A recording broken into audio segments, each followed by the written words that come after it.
Yeah, good afternoon, everybody. Welcome to the VegFest UK online November 14th, 15th event in 2020.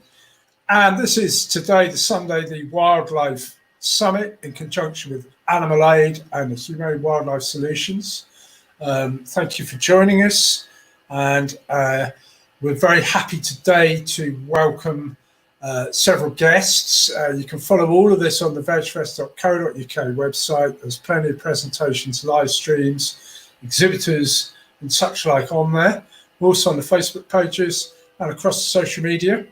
And this session today is with Iain Green, who's been working with Animal Aid for a number of years, and Jade Emery, also from Animal Aid, will be asking some questions along with Kevin Newell from the Humane Wildlife Solutions. There will be some time for some questions towards the end. If anyone listening wants to ask some questions, you're very welcome to do so in the comments section. And if we don't get time to answer them on this broadcast, we will be answering them later on. So first of all, I'd like to welcome all our three guests today: Iain Green, Jade Emery and Kevin Newell. And I'm going to hand over actually to Jade to introduce Iain properly, and Kevin, you'll be asking some questions later on. So Jade, I shall leave this panel with you, but just to say thank you ever so much for joining us, and of course Animal Aid, fabulous to be working with you. Over to you, Jade. Thanks, Tim. Welcome everyone to this conversation. We're going to be talking today to Iain Green. Iain's an award-winning photographer, author, and naturalist, and we'll be discussing his animal rights work, his wildlife photography, and his social enterprise called Wildlife Wonder, whose projects involve over 10,000 children each year, inspiring and encouraging them to engage with the natural world out on their doorstep. Just to begin, Iain, could you give us a bit of background about what kind of got you initially interested in animal rights? Oh, well, I guess I've had a passion for nature, the natural world, since I was very young. Probably in my early teens, I came across some Animal Aid leaflets which talked about the sort of animal experimentation that was going on and things like that. And then that took me down a path. I joined Animal Aid. I discovered more of the things that were going on, and it's a long and convoluted journey, but I started researching which toiletries and cosmetics weren't tested on animals, and I produced this catalogue. It seems like it was the first ever guide to cruelty-free cosmetics, which Animal Aid sold, and that got me wrapped up with Animal Aid. And then I became the campaigner for Animal Aid in, I think, 1990. I worked for Animal Aid for about 7, 8 years, I think, working on lots of the different campaigns that Animal Aid were underway with Animal Aid. So yeah, that's the sort of the early bits. But my passion was always for nature, but also, I guess, for fairness and for compassion.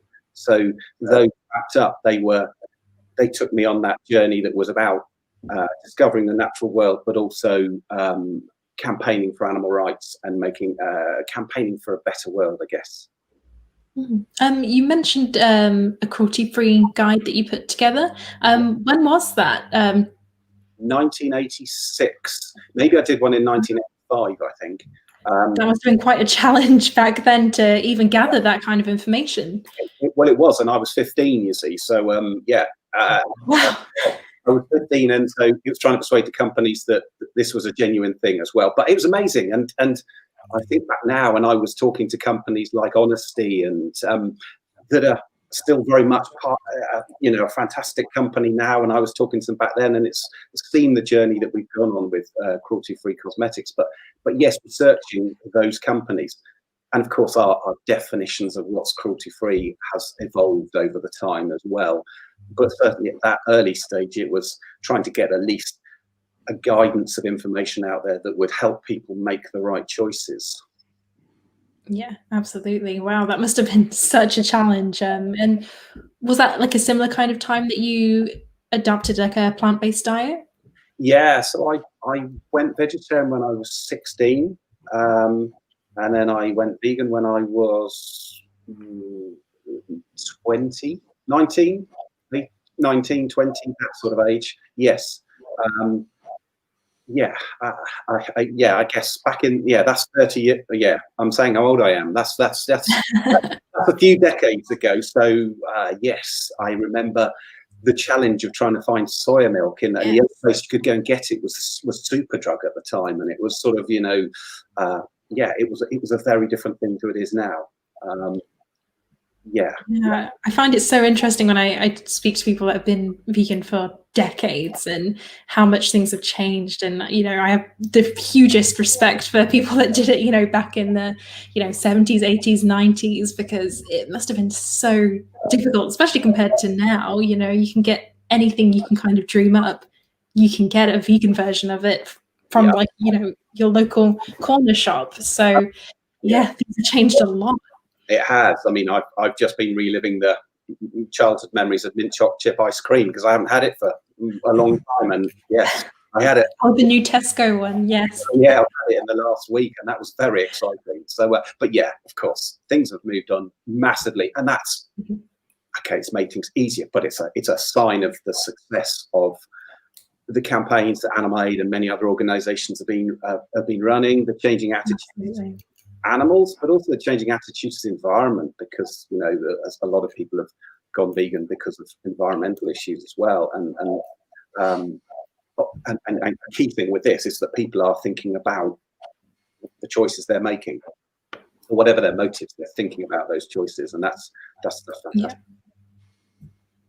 Yeah. Absolutely, yeah, definitely. So, why kind of have you chosen to focus on wildlife in particular, kind of in your work now, would you say, and your photography? I guess, well, the passion for wildlife was always there, and after 8 years at Animal Aid, I decided that I wanted to try and take the plunge and work as a wildlife photographer, and it was that time was right for me to try and do it. I didn't know how long I'd last, but I've been doing it ever since, and so I left Animal Aid in '97 and went off to try and build up a portfolio of images to show people about the natural world around them. And that's been a huge learning experience. So, I mean, my work started with tigers and gorillas and the other wildlife in India, and then I've actually my focus, my work has become much more about the wildlife on our doorstep, closer to home. Now, all the wildlife that I photograph is on our doorstep. I don't fly. I made that decision 12 years ago to stop flying because of climate issues. I couldn't justify traveling around the world to show people about these amazing wild animals that we needed to save, and yet be part of the problem, be part of a sort of, causing climate emissions. So it's not to say I won't ever fly if I need, but essentially I made that decision to sort of stop flying for those reasons. And I now spend my time looking at those incredible wildlife wonders on our doorstep, wherever they are in the UK. Fantastic. This is a question to kind of both of you, really, because I know, Kevin, you have a bit of a photography background yourself. Would you both kind of describe photography as a useful advocacy tool for animals? Yeah,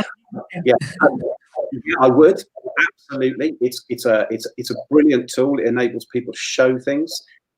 Got to be careful, and this is perhaps one of the issues that I've always faced, is that you've got to be careful that wildlife photography doesn't become a sort of competition, or that competition fine in terms of the artistic stuff, but it's not a sort of not a drive to go and get every single animal and push the boundaries of what is okay things to do. And obviously I've seen that in my time, and for me it's a means to enjoy and show off the incredible things I'm seeing. But there's got to be that time when I say, actually, I can't get that photograph, because if I did, I would be putting my subject at risk, or I would be causing it stress or whatever. And for me, that's not a risk or a thing that I'm prepared to do. I've seen other people I've seen it happen, and that's a very sad thing. So wildlife photography, great pastime and great way and to show off the natural world and show what we've got, but we've got to keep it within those the respect for your subject and the ethics involved. Kevin probably contribute as well. Yeah, I totally agree. There's I think as a wildlife photographer, you got to know the animal that you're wanting to take a photo of and not to encroach on their life, because the idea is you're taking pictures, I think, or making them move on to their natural habitat. It's about respecting them. But also, you know, I think it is really good because, especially with the doorstep photography, I do quite a lot of that myself, Iain. Locally, I'm really lucky to have Curlew literally half a mile down the road from me, up here in Scotland. And, you know, to be able to get pictures of birds on your doorstep and be able to share them and say, look, you know, people don't realize what lives around, you know, even in a town, around their neighborhood, that some of the wildlife that is right on your doorstep. And I remember in the summer, I moved to a new part of Scotland, and I remember just looking out the window and there's peregrine falcons flying right overhead. And I saw them the next day after. I was at the post office and I was just standing staring and looking at me going, what are you looking at? I was like, there's peregrine falcons in the sky. And it's just like, you know, on your doorstep, right in front of them, people just don't know. So I think sometimes if you can get good photography of wildlife in your local area, you can share it with people, and then it kind of opens up to them, because they may not know that there's all this incredible wildlife right on their doorsteps, and you can bring that to them. Yeah. So yeah, I think it's quite important. I think that was what made me change. So I spent probably 10 years photographing wildlife abroad, particularly tigers in India, and I realized I'd be talking to people about the wildlife that was far away, exotic stuff, and I thought people were missing. And you talk about peregrines. The first project I did when I stopped photographing abroad was to write a book about the wildlife of London, and I was photographing peregrines in the middle of the city. Now, wow. You know, in fact, I'll see if I can grab it. Yeah. The first in central London, that's 2002. There's now 20 or so pairs of them in Greater London. And into context, this is the fastest animal on the planet. It's 3 times as fast as a cheetah. It's an amazing animal. So, like, particularly when I'm talking to children in schools and, you know, getting them excited, realizing what they've got on their doorstep. I'd love to have curlews on my doorstep. Jade, I don't know if you can show the kingfisher photo.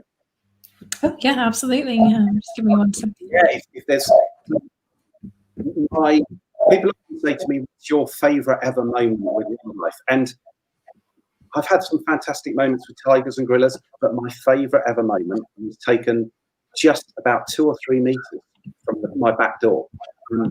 I walked out into my garden and I, by chance, discovered this blue and orange ball curled up on a branch. Have you found it, Jade? No, I'm just going through them. There are quite a few. I'm so sorry. King sleep. Yeah, anyway, I found this blue and orange ball curled up on a branch just a few meters from my back door. When I first saw it, I thought this was a Christmas decoration. It was early January, and it was just, you know, what's that? And then I realized what it was, and it was a kingfisher asleep. Wow. And that's amazing. You know, something that, you know, the kingfisher is a bird that most wildlife photographers like to photograph. And here was I watching something that, to the best of my knowledge, had never been seen before. This part of its life that had not been shown, and it was curled up on a branch outside my back door. And so each night for about 4 weeks, I'd go out and I would only take 1 or 2 photographs. I was very careful not to disturb it. It looks like a photograph might be. I can't see it yet, but yeah, curled up on a branch. And so each night over 4 weeks, I'd go out, maybe take 1 or 2 photographs, leave it there. It came back in and went coming just as dark, and it would leave just before it got light. But I photographed in the windy weather, the rainy weather, in the snow. I photographs of it with the snowflake on its head. Yeah, incredible to see.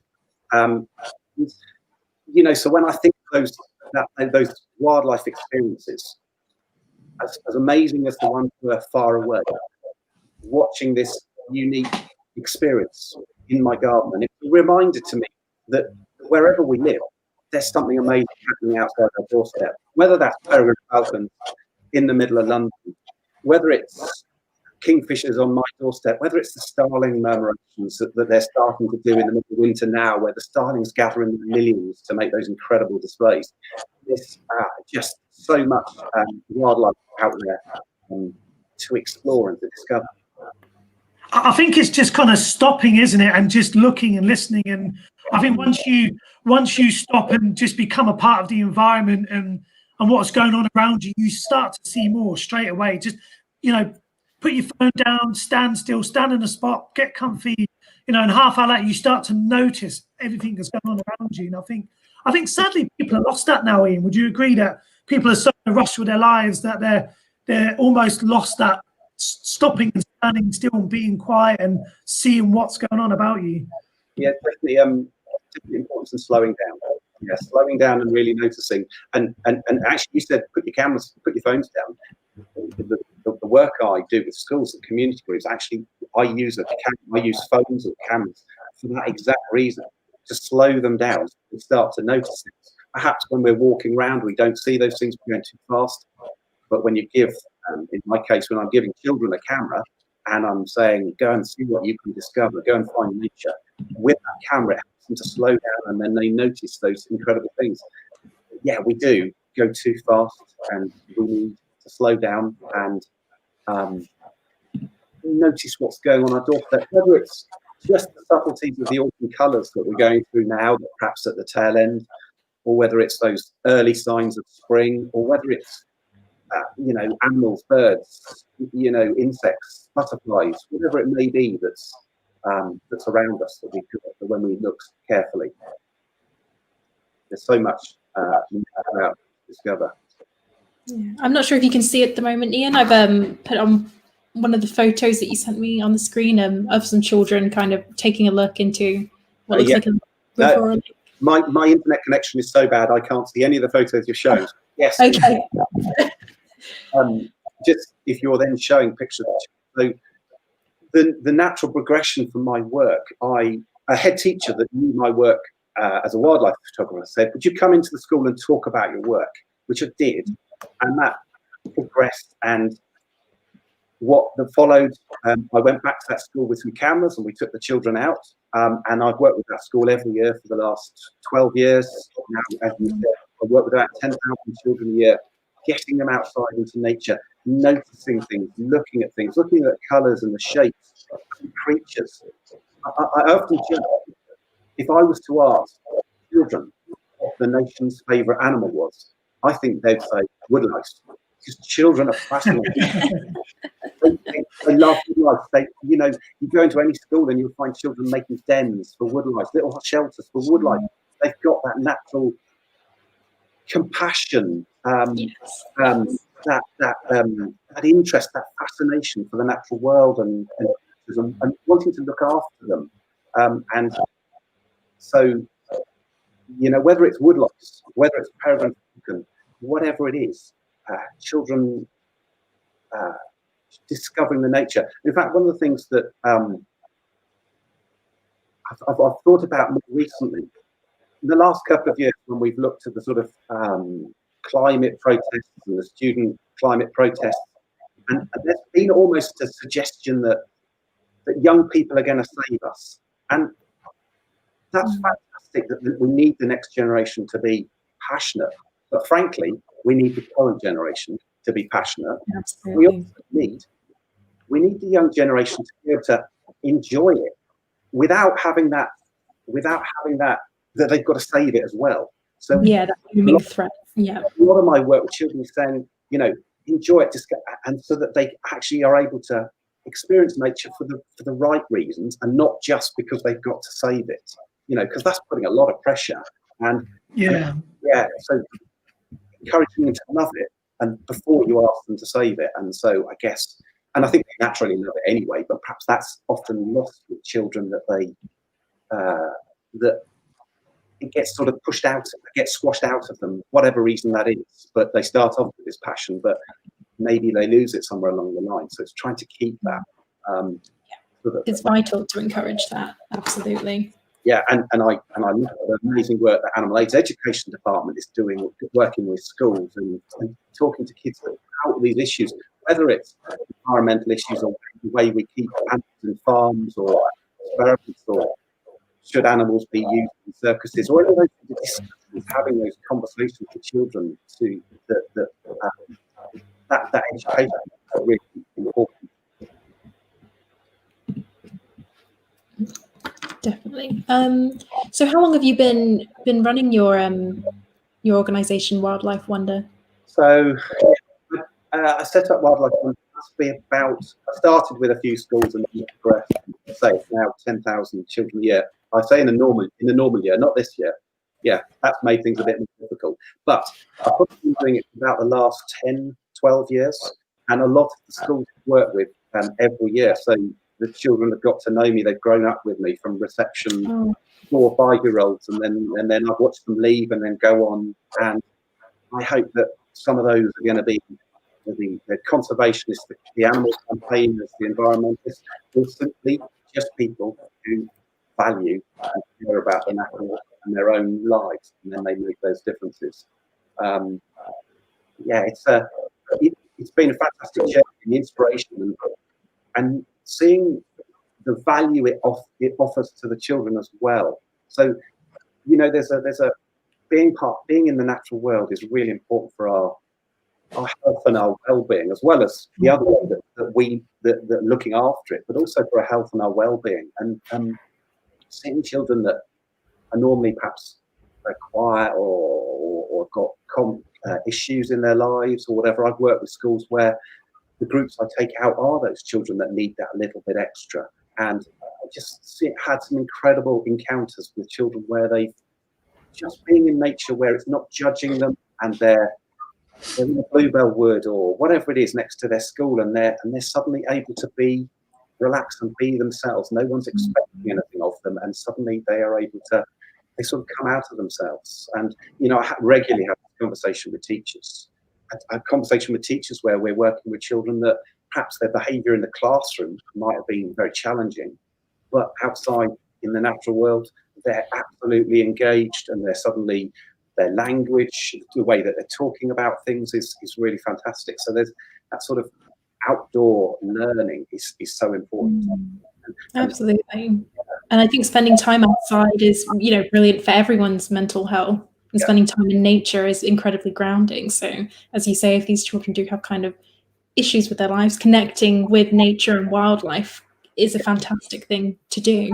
Yeah, and that was really important that the schools. So when I set up Wildlife, it was to work with children in all schools, all backgrounds. So I work with small village schools, and I work with big, very inner city schools, and that's really important to make sure that, you know, because wildlife should be accessible to all. Nature should be part of all of our lives, and it's very easy for it not to be. That if you come from a certain background, you might go out for a nice walk on a Sunday afternoon, and that's fantastic.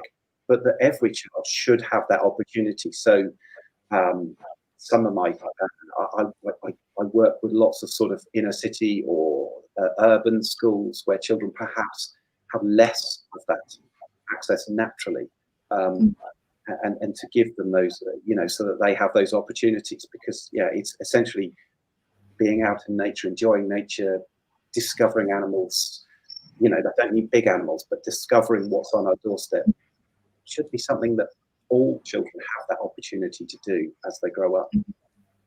I mean, when I sometimes before I start my working day, I go down to my local RSPB reserve for a couple of hours just before I start work, and it's a total leveler for me.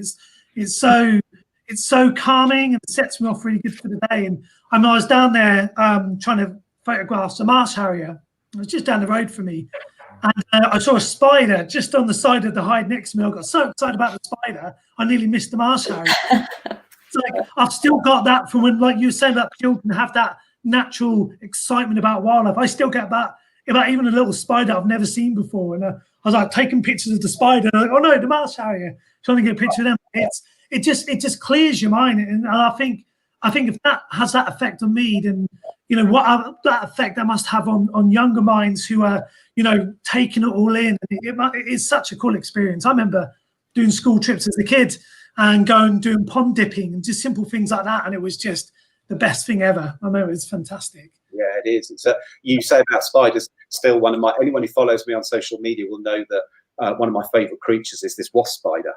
It's quite a large spider, probably about, I don't know, 2-3 inches, and it's yellow and black, and it's amazing. And there's I do lots of community outreach work with Greenwich Ecology Park in London, and it's a really fab place to go and see them. So whenever I'm working with families, we'll always go and try and see if we can find these wasp spiders and have a look at them. And they make this incredible web, and they're quite an amazing thing to look at, and the kids are always amazed by it. And you know, this is in the middle of London.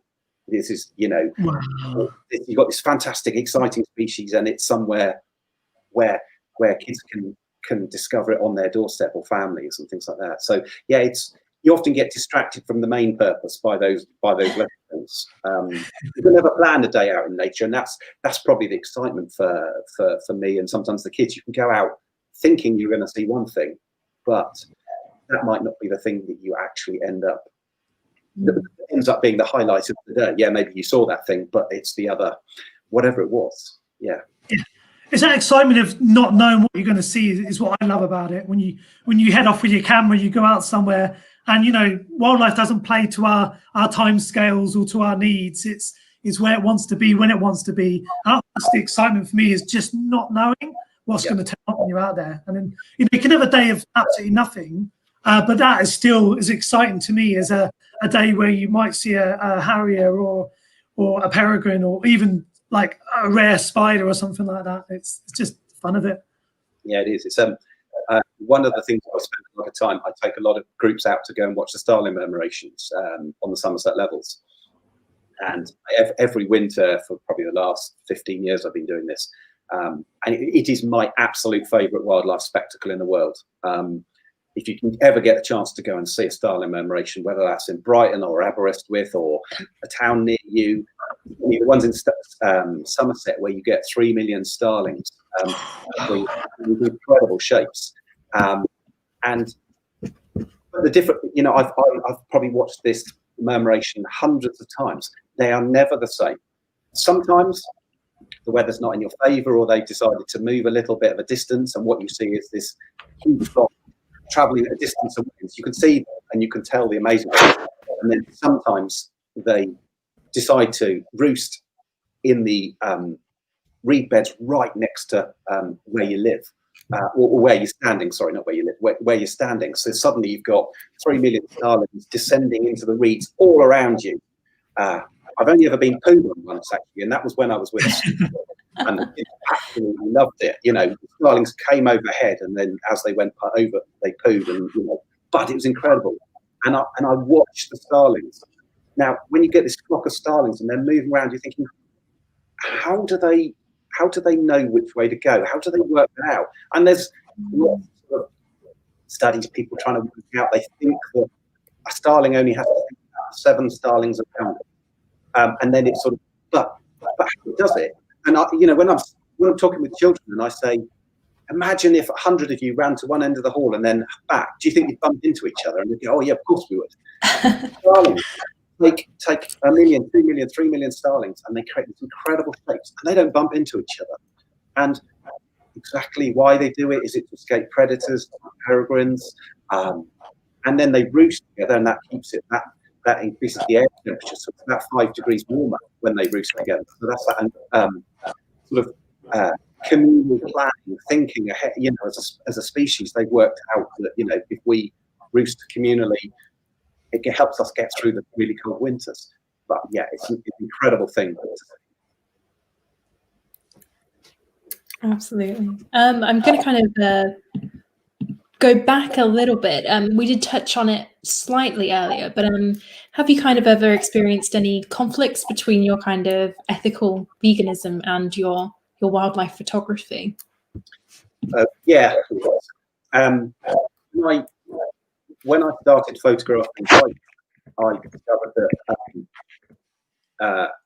that a lot of people a lot of the photographs that you were seeing were actually taken in game farms. So when you buy your calendar, your tiger calendar, most of those photographs were taken of a tiger in Arizona or somewhere like that, where tigers don't live, in a game farm. And these tigers that have been groomed and sort of posed on a rock. And I was working in the wild, the jungles, trying to get amazing images, but my images were never going to be the crystal clear, no bits of grass in the way photographs that they were showing. So I was like, that sort of conflict, sort of how people were using animals almost as just props, which of course didn't work. And I guess I've been asked to run courses for people that I wouldn't run courses for. And so there is that conflict, but I think for me very important is that discussion, talking through with people, and as well as conflict, you get surprises. I did a community project a year or two ago that was all about making the riverbank on the River Severn better, or the river on the River Severn better for the fish that were migrating up it. And it was in a discussion with a couple of people in the office that half the people in the office were vegan. And so you're having this conversation with sort of talking about conservation and about fish, but half the people in the office were vegan. And so you have these surprises, you have these really positive surprises. Yes, you have the challenges, and you realize that other people perhaps can cut corners in the ethics, and they're the ones that are going to make the money and you're not. But I guess doing the right thing has always been important to me, and sort of working with animal aid as well as just, that it's you have those conflicts, you try and work through them. Sometimes they're just things that you can't do, but hopefully what comes out of my photography and the people that have known my photography has known that it's been done in an honest way, and then also with a depth to it. So the tigers I studied, they were it was a long-term study, so this wasn't a shoot of a tiger in a photo shoot of a tiger in an Arizona game farm. This was a family of tigers growing up in the jungle, and half the time you don't get clear views of them, but that's how nature works. Exactly. Yeah, absolutely. Kevin, have you had any similar kind of ethical dilemmas? No, not yet. No, I've not had any ethical dilemmas yet. I mean, the only kind of, I'd say, the ethics, which I haven't really seen in person, I have seen is, like I say, people encroaching too much on wildlife when trying to get that picture, and then I guess it's then up to that person and their ethics how far they're willing to go. Like some people will go over the mark to get a picture, which then disturbs not only just the species trying to photograph, but all the others that live in that environment too. So it's something as a photographer you always got in mind, is that you don't want to overstep that mark, because much like I do with the business, I focus solely on full respect for that animal. And it's the same when you're trying to take a picture of an animal. You want to make sure you give them full respect, and that's their home, that's their environment, and you need to always remember to respect that and never cross that line. Yeah, I think that I've seen that experience quite a bit, and I've seen one of the positive things is most of the other photographers or the other people around her who've seen the instance are also as horrified and telling off of the person who's overstepped the mark. So you sort of see it on social media. You see even just photographers discussing about the person that decided to wade into the middle of the marsh to sort of and spooked all the things that and you do see that sort of group ethics of sort of just ordinary photographers who realise this is wrong and this is not something that they should be doing. I remember with tigers, like if you look at a photograph of a tiger, people would always want a photograph of a tiger roaring or growling. Now, if a tiger's roaring or growling, it's roaring at you, and it's doing it because you've pushed them. Okay, not absolutely 100% of the time, but most of the photographs that you will see will be of tigers roaring or growling are because somebody's made them, because they don't like the person that's got in their way and pointed a camera at them, or put their jeep, or is annoying them, or whatever. And so, it's trying to sort of that's part of the education that goes with it, is teaching people about how photographs are made and what is okay and what isn't okay in terms of its respect. And I think attitudes have changed massively, and people don't like, people used to catch insects and put them in the fridge for a couple of hours before they photograph them, because then they were cold and then they weren't going to move around, and that's frowned on now. And photographers don't, that's not a good thing to do, because of course you take it out, you've messed up its life cycle, you don't know, you put it back, you could throw it away back in the presence of a predator or something like that. So messing about with nature to try and get your photograph, pruning bits of plants so you can get a clearer view of something, well, that just damages the environment, and it might mean that thing that you're trying to photograph is suddenly more obvious to predators or whatever. So it is that important thing of understanding your subject's welfare and not intruding, so that you're taking the photograph as an observer who's almost not there. And that's the sort of aim, I guess, or should be the aim with photographers, to not be part of the picture. I don't mean physically in the picture, but they're not influencing the picture. Definitely. Is this something you kind of go into with the children that you teach about photography, about the kind of the ethics and how to make sure that they're not disturbing, the creatures that they're trying to take photos of? And I think they understand that, absolutely, yes. So we'll talk about, not picking things up, that we're looking at things and we're watching things, and the camera's a great way to notice things. I mean, that with the cameras, they're not spooking with the bigger stuff, but they are very aware of that, and they understand that very well. So when you talk through about when we're walking through something, make sure we're not treading on other things and we're being careful, that they understand that very, very well. And I think that's a sort of, perhaps almost a sort of an inbuilt thing, and maybe because the mindset that they're in that session, that they're trying to photograph nature and they're understanding the importance of nature and learning about nature, they realize, and so you can sort of almost reinforce it without being really overt about it. But yes, definitely, if a child picks up something else, you can talk through about, isn't it amazing, but probably we should put it back in the place you found it, because that's where its habitat is and we don't want to disturb it. So you can have those conversations in a very positive way. Yeah, and kind of gently teach them those lessons early on to kind of prevent any future harm. Yeah. Absolutely. Yeah. Fantastic. I think we're kind of coming towards the end. So if anyone does have any questions, please do leave a comment on whichever platform you're watching on. Is there anything that we haven't really covered, or that you'd like to go into, Iain, or if you have any additional questions, Kevin? I'll go first. You go first, Kevin.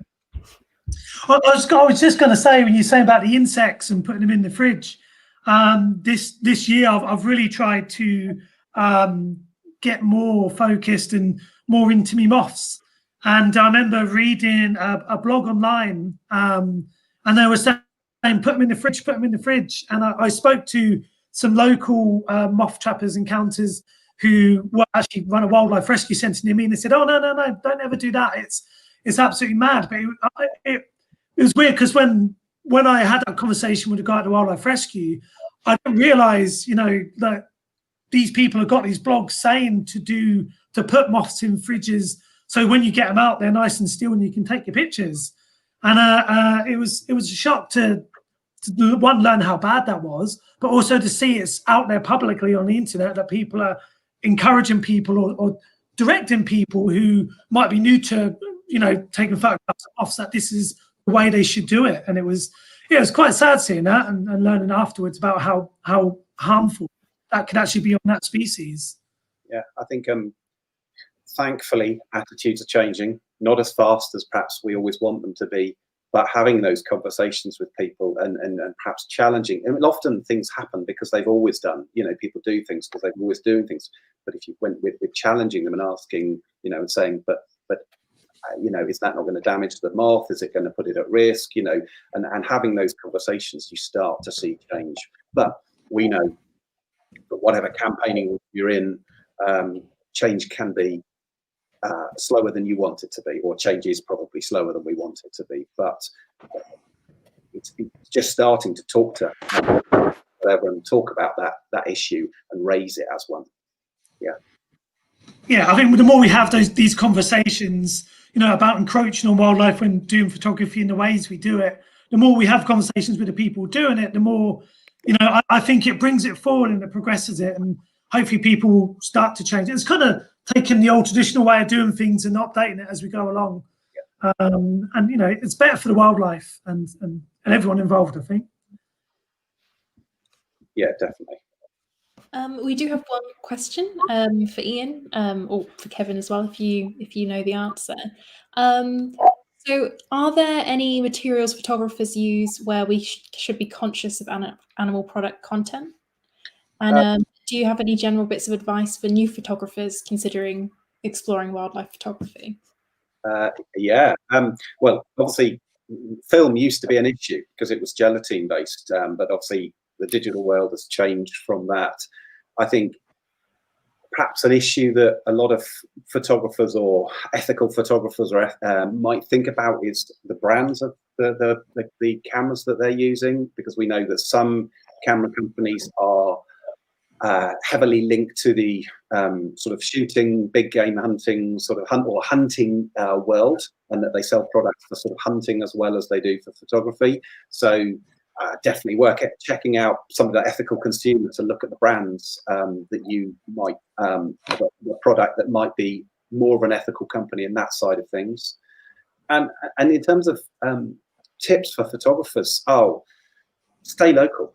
Look at the wildlife on your doorstep, follow it through the seasons, watch the things change, photograph things once a week, see how things change, slow down. I mean, we talked about lots of them. I mean, I teach wildlife photography, so probably go on all afternoon, so I won't. But yeah, stay local, look at things through the seasons, sort of little close-up photography using phones, mobile phone photography, a little compact camera. We're looking at the detail, the little colours and patterns, whether it's in the moss or whether it's on or whatever it is, or the colours of the leaves. At the moment, there's so many fantastic ways, and probably my biggest tip: don't worry what anyone else thinks about your photography.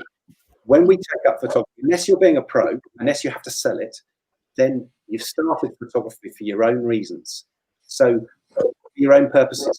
So the only judge of a photograph is yourself, really. That you took it for you. You were in that situation. You know what you want to achieve. Photographers can be quite critical, and they can be sort of, a lot of comments about what is and what isn't a good one. Don't worry about that. Just enjoy it and go out and take photographs for yourself. Yeah. Totally agree. It's about, it's like your personal connection with that, like that animal or that tree or that landscape that you see every day. And like you said, Iain, it's about your critique of it. If you feel you should take a picture of that item or that landscape or that animal, you obviously have a connection or something to that draws you to it. So let you be the one, like Iain said, who decides whether that's a good one or not, and you'll enjoy it that way. If you critiquing yourself and not what other people say, you'll enjoy it more. You'll because you're taking that picture because you think it's something that you really like or you're connected with. And that way, if you don't let people tell you it's not good, or the way you've done it's not good, or you shouldn't do it this way, or the lighting's bad, don't worry about that. It's about you at the end of the day and your connection with what you're taking the picture of. Absolutely, yeah. Definitely. Okay, we have one final question, and Iain, you can answer in relation to the work you do, or kind of from an animal rights perspective in general. But what action do you think government should be taking as a priority? I think there's a lot of actions I think government should be taking. If I was thinking about talking about the kids and the stuff to do with schools, there's a start of a campaign at the moment to encourage, to get the government to give what they call nature premiums. So the government gives schools money for certain things to enable them, like sports premium, to enable them to do that thing. And there's a lot of thinking at the moment that it would be fantastic to set aside a pot of money for each school that enables them to do nature learning, and so that, because schools get squashed for budgets and time and stuff, and it becomes not a priority. But actually having a bit of money that the school had essentially to use for sort of outdoor nature, animal-based learning that was looking at the wildlife around them in their school grounds and building that. So I guess I'd love to see that in terms of schools, but on a wider picture, gosh, I could, yeah, there are so many issues that we think the government should be addressing. Yeah. Absolutely, definitely. Okay, fantastic. So I think that's pretty much everything covered. Thank you so much for joining us, Iain. It was really appreciated. And thanks very much. Absolutely fascinating. Thank you. Yep.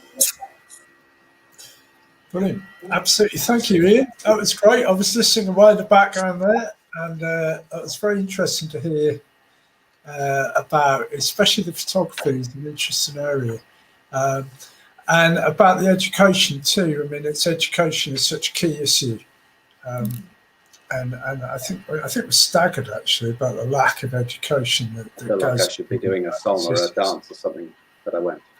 So.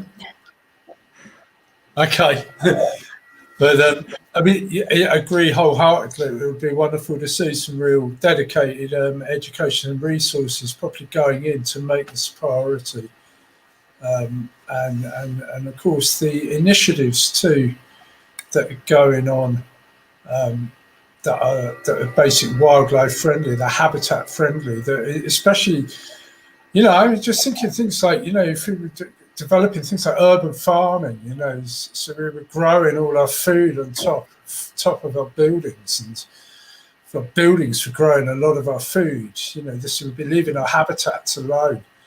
There seems to be so much technology that we could be introducing and really backing. So I do agree. It's a sort of case of subsidies and funding, but I do think that the work that Animal Aid does, especially, and of course, extended animal groups and campaigning groups, conservationist groups, is really important, because without that demand and without that noise, there's less action. I think we're waiting for Tim to join us, but one of the wildlife spectacles that I've really enjoyed and is coming up now is pied wagtails, sort of black and white birds that sort of dance around like little ballerinas. They gather in large numbers in the winter months, but they tend to roost on supermarket roofs and trees in the middle of cities and things like that. There are some amazing pied wagtail roosts. So, I guess when we're out of lockdown and you're able to, or if you go to a supermarket in the evening, or if you're out shopping, or you're walking through a city centre at dusk, keep an eye out because you can get incredible pied wagtail roosts. There's one in the middle of Bristol. It's about 2,000-3,000 pied wagtails, and they come to roost in one tree. And as they're in, you just get this incredible, and they come in ones or twos, and they make sort of the twittering sound, and they're beautiful. And then you just look at this tree. Once they've all settled, it's full of full of Christmas decorations. The Italians call them the ballerina. I think that's their the name in Italy. But just when all these things that are on our doorstep, for me it's starlings, but the pied wagtails, they roost in the middle of town centres, city centres. In fact, I don't think there's probably a town that doesn't have a pied wagtail roost on it. So you get these gatherings of birds. Wagtails, quite a lot of birds do. Most famous for it, but these tend to be a winter thing. So this is the time to go looking for them. November through to the end of February, it's the sort of time to look out for these large gatherings of wagtails or starlings or whatever. Can you still hear me, Iain? I think can. we're having some. Yeah, we're just having a couple of issues, I think. Tim has rejoined us, but I'm not sure you can hear him. I couldn't see him, no. No problem at all. Yeah, so we'll wrap up there anyway. But thanks so much for joining us, and to everyone watching, please rejoin us at 2 p.m. for an interview with the fantastic Peter Egan. So very exciting stuff. But yes, thanks again, Iain. Really appreciate you appearing, and it was an absolutely fascinating talk. Thanks very much, Jade. Thanks, Tim. Thanks, Iain. Thank you.